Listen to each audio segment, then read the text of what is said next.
Shalom Obracha, soyez bienvenus sur Israël Torah. On continue notre shiur sur la construction du couple. On ne peut pas construire si on ne sait pas, si on ne peut pas construire que si on a fait des vraies fondations. Les fondations, elles sont à deux niveaux. Elles sont et d'un côté spirituel et d'un côté matériel physique. Ce shiur, je l'ai appelé ma fille, fais attention à toi, protège-toi. De quoi est-ce qu'il s'agit? Le Pirkei Avot nous parle de si un amour dépend d'un sujet quel qu'il soit, si le sujet s'arrête, alors l'amour va s'arrêter. Et si l'amour dépend de quelque chose, ne dépend d'aucune chose, il ne pourra jamais s'arrêter. C'est quoi un amour qui dépend de quelque chose? Amnon et Tamar, de la famille de David Ameler. Tamar était d'une beauté exceptionnelle. Et Amnon était un garçon d'une beauté aussi très belle. Et il est devenu fou, fou d'attirance, fou de désir pour Tamar, pour sa beauté. Il cherchait tous les moyens de la piéger. Et finalement, il a eu l'idée de demander à quelqu'un, serviteur du palais, de dire à Tamar de venir lui préparer des gâteaux et de les lui apporter. Et dès qu'elle les lui a apportés, elle a mangé soi-disant les gâteaux, puis finalement, il a sauté sur elle. Pachout, il l'a violée. Voilà, c'est simple. Et une fois qu'il a eu ce qu'il voulait d'elle, il l'a insultée, il l'a maudite, il l'a jetée comme une moins que rien. Et on imagine la suite. Avshalom a attendu le temps qu'il fallait, c'est-à-dire plusieurs mois. Et au moment où on s'y attendait mal au moins, on croyait que Avshalom avait oublié tout. Il a pris Amnon et il l'a tué. C'est tout. Touche pas à sa soeur comme ça. Ça, c'est une chose qui est un amour qui dépend d'un sujet en l'occurrence la beauté d'une femme. Le problème est que c'est pas seulement cette histoire-là. C'est pas seulement le sujet de cette beauté de Tamar, qui était splendide apparemment, mais c'est souvent que ça se repasse encore. Alors, j'ai entendu beaucoup d'histoires, et je sais que je n'ai pas autant d'expérience et de connaissances des choses qu'on me raconte, comme les grands rabbins, et ils entendent des choses. Hein. Ça va loin, ça va très très loin. C'est très souvent que ça arrive. Mais le pire, c'est pas ça. C'est pas seulement dans les histoires, on va dire, qui se passent avant un mariage. Ça se passe dans le mariage. Quand les gens sont mariés, eh bien, aujourd'hui, il y a déjà pas mal de gens qui se sont mariés parce qu'ils ont eu déjà des expériences nucléaires avant le mariage et ils ignorent ce qui se passe. Alors ils s'aiment, ils ont trouvé un goût l'un pour l'autre. Ils ont l'attirance, autant de la personnalité du nefesh, de la neshama, que du corps. Alors ils disent on va se marier. Mais il y a un point qu'ils ne savent pas. Et je vais vous donner un exemple qui m'a semblé le plus proche de la vérité que je vois devant mes yeux. C'est que c'est comme une citerne, une grande citerne, un grand tonneau plein de vin, de bon vin. Et toi, qu'est-ce que tu fais? Tu fais un trou dedans, tu veux goûter le vin, tu veux goûter un tout petit peu, un verre, pas plus. Mais quand tu as fait le trou, il y a baba. Le vin, bah, il coule, continue de couler. Tu n'as jamais pensé à le reboucher. Et quand tu ouvres finalement ton tonneau le jour de ton mariage, des fois, bah, tu trouves ta vie, elle est pas mal, avec pas mal de bactéries dedans. Et il n'y a plus de vin dedans. S'il y a du vin, bah, il a tourné. Et je vois beaucoup de disputes dans ces conditions-là. Il y a un autre problème à ce même sujet. C'est que quand maintenant j'ai eu une expérience avec une femme que j'ai aimée, avec un garçon que j'ai aimé, bon, après je rentre à la maison, je vais manger chez ma maman, je vais manger chez mon papa, et puis j'ai pas de loyer à payer, j'ai pas d'impôt, je dois pas faire le manger, je dois pas changer les enfants, je dois pas changer les couches, j'ai pas de devoir à faire. Et je suis déçu. On en avait parlé déjà ça. C'est pour ça qu'il faut faire attention. Mais pire que ça, c'est que il faut faire attention même quand on est marié. Même qu'on est entré dans une maison, qu'il y a des mezuzot.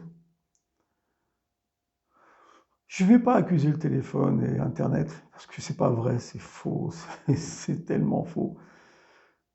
On pouvait trouver l'impureté et la débauche depuis 2-3 000 ans en arrière. Si vous lisez les midrashim, les histoires de ce qui se passait à l'époque du deuxième temple, et même du premier temple, c'était redoutable, redoutable, redoutable. Il n'y avait pas d'internet, donc on ne raconte pas des salades avec l'internet. C'est pas vrai, c'est pas vrai. Ça n'arrange pas, mais c'est pas vrai. Les maris, les femmes, les gens, ils ont des fantasmes. Ils ont des fantasmes qu'ils veulent vivre. Et alors, j'ai suivi des gens, j'ai suivi des couples où tu as du n'importe quoi. Mais quand je te dis n'importe quoi, c'est vraiment n'importe quoi.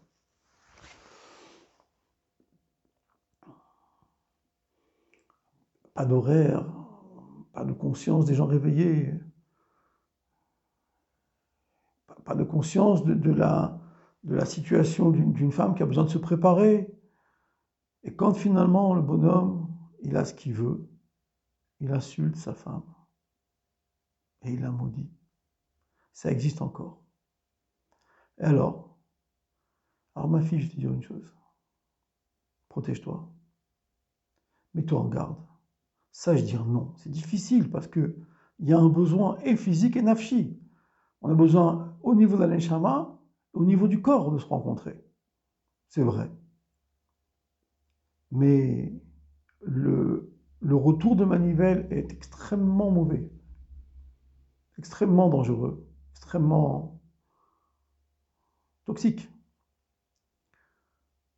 Et je vois que lorsque j'ai parlé un petit peu à droite à gauche, lorsqu'une femme sait dominer, sait donner à son mari ce qu'il a besoin d'une façon organisée, celui-ci non seulement ne tombe pas, non seulement ne devient pas ingrat, mais il se construit grâce à sa femme. Alors j'ai parlé avec des gens qui m'ont dit, des femmes qui m'ont dit, mais j'ai pas envie de l'éduquer. Ah bon, t'es sûr? Réfléchis bien avant de me dire je veux pas. Rabbi Rayat s'est dit, ton premier enfant, c'est ton fils, c'est ton mari. Mais je suis pas sa mère. Si tu es sa mère, on en a déjà parlé. Ça veut dire, mon épouse était allée à un shiur de Madame Asimov, qui avait enseigné directement franco-frontal, en disant, mesdames, vos enfants, vos garçons ne sont pas éduqués, vos maris ne sont pas éduqués, c'est à vous de faire le travail. Je ne sais pas si vous voyez ce que je suis en train de vous dire. Alors, le travail n'est pas fait. Parce qu'en vérité, ici, ce qui se passe, il y a toute chose à faire et un mari doit savoir que, de la même façon qu'Abraham Avinu a dû écouter Sarah, un homme a besoin d'écouter sa femme. Et une femme doit savoir qu'elle doit construire son mari sur terre, puisqu'un homme, on l'a déjà dit plusieurs fois, il est du ciel. Il ne connaît rien de ce qui se passe sur terre. Donc, je vais vous dire honnêtement, j'attends vos questions, j'attends vos retours, pour qu'on puisse aller plus loin dans le shiur. Mais c'est ça le principe. Ma fille, fais attention à toi. Construis ta maison. Sache dire oui, sache dire non. Et sache une chose, qu'un homme, et j'en ai vu beaucoup d'histoires, j'en ai vu beaucoup d'histoires, je ne rapporterai pas ici, j'ai peur de vexer quelques personnes. Quand une femme dit non, son mari, il a beaucoup de cavote pour elle. C'est pas un non dont je vais te faire souffrir, non, c'est pas ça, c'est attention, attention, attention. Pas comme ça, pas de cette façon. Sache me recevoir, sache m'aimer, sache me laisser me préparer. Ça fait 30 ans qu'on est mariés, et alors? Il me faut, dans ma tête, une femme a besoin de se préparer intellectuellement et physiquement pour recevoir son mari. Et que l'union, c'est une union qui lui permette de s'élever. Pas dire non pour faire souffrir l'autre. Ceux qui font ça, c'est des gens méchants. Mais savoir que c'est ta femme, c'est ton mari.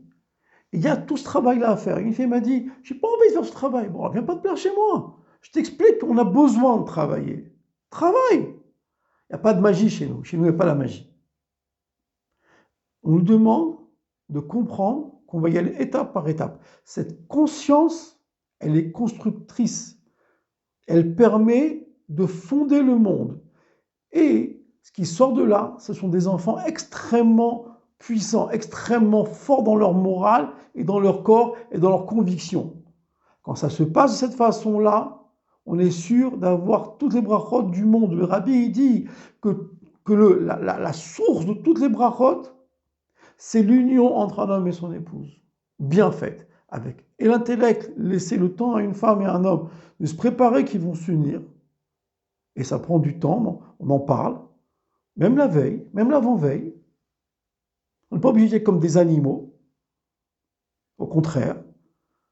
Et de façon à ce qu'il y ait une réelle élévation, donc au niveau du mental et au niveau du physique. Et là, dans ces conditions, quand on a eu le mental et le physique, Yud et He, ce sont le mental, les deux premiers noms de Dieu, et Vav et He, le corps de l'homme et le corps de l'épouse, ça fait Yud Ke Vav Ke. Donc on a construit le nom de Dieu entre ces deux-là, et les enfants viennent extrêmement puissants.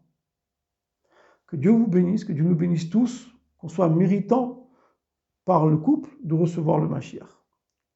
Bonne semaine.